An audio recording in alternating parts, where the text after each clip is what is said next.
So ఈ అమ్మాయి ఒక కామన్ ఫ్రెండ్ ద్వారా ఈ బండి సాయి భగీరథ్ కలిసింది. ఎంత ఘోరమయ్యా అంటే కేంద్ర హోంశాఖ సహాయ మంత్రి కొడుకు ఈ అమ్మాయితోని చాటింగులు, ఈ అమ్మాయితోని విపరీతంగా మానసికంగా వేధించడం, ఈ అమ్మాయి మీద 3 సార్లు అత్యాచార యత్నం చేసినట్టుగా మాకు వస్తున్న సమాచారం. ఒకసారి మొయినాబాద్ ఫామ్ హౌస్లో, ఇంకొకసారి హైదరాబాద్కు ఉత్తర దిశలో ఉండే ఒక కాలనీలో వాళ్ళ ఇంటి దగ్గర బేస్మెంట్ ఏరియాలో అత్యాచార యత్నం చేసినట్టుగా, అదేవిధంగా నానక్రామగూడలో కూడా అత్యాచార యత్నం చేసినట్టుగా మాకు సమాచారం వస్తున్నది. విశ్వసనీయమైన సమాచారం ఉన్నది. మాకుండే సమాచారం మేరకు ఈ అమ్మాయి తల్లి ఈ ఆధారాలన్నిటితోని నిన్న పేట్ బషీరాబాద్కు అమ్మాయి తల్లి ఇద్దరు పోయినరు. మరి పోలీసుల గుండె ఎందుకు కరగలేదో నాకైతే తెలియదు.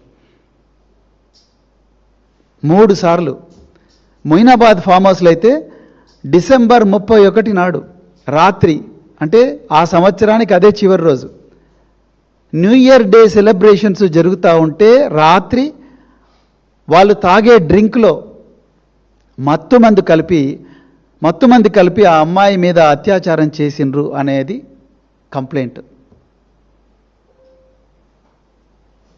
ఒక కేంద్ర హోంశాఖ సహాయ మంత్రి కొడుకు మొయినాబాద్ ఫామ్ హౌస్లో ఒక మైనర్ బాలిక మీద అత్యాచారం చేస్తుంటే ఈ రాష్ట్రంలో ఉండే ఇంటెలిజెన్స్ యంత్రాంగం, పోలీస్ యంత్రాంగం ఏం చేస్తున్నది? అంటే మొయినాబాద్ల ఫామ్ హౌస్ల మీద దాడి చేస్తారు కదా, ఈ మొయినాబాద్ ఫామ్ హౌస్ ఎందుకు మీకు తెలియలేదు? నేను ఇవాళ సైబరాబాద్ పోలీసులను, తెలంగాణ పోలీసులను అడుగుతా ఉన్నా. అంటే ఆయన కేంద్ర హోంశాఖ సహాయ మంత్రి అయినందుక, లేకపోతే బండి సంజయ్ గారికి, కిషన్ రెడ్డి గారికి, రేవంత్ రెడ్డి గారికి అవినాభావ సంబంధం ఉన్నందుక? మీరు ఈ విషయాలు తెలంగాణ ప్రజలకు చెప్పాలి. ఆ అమ్మాయిని పెళ్ళి మైనర్ అయిపోయిన తర్వాత, మేజర్గా అయిన తర్వాత నిన్ను పెళ్లి చేసుకుంటానని నమ్మబలికిండంట సాయి భగీరథ్. సో ఇప్పుడు నాకు నువ్వు అవసరం లేదన్న వెంటనే ఆ అమ్మాయి 2 సార్లు, ఒకసారి ఉరేసుకోవాలని ప్రయత్నం చేసిందంట, 2 సార్లు చేయి మీద గాజు పెంకుతోని గాయాలు కూడా చేసుకున్నదంట. ఇది నాకు వస్తున్న సమాచారం. తప్పైతే సైబరాబాద్ పోలీసు వాళ్ళు చెప్పాలి.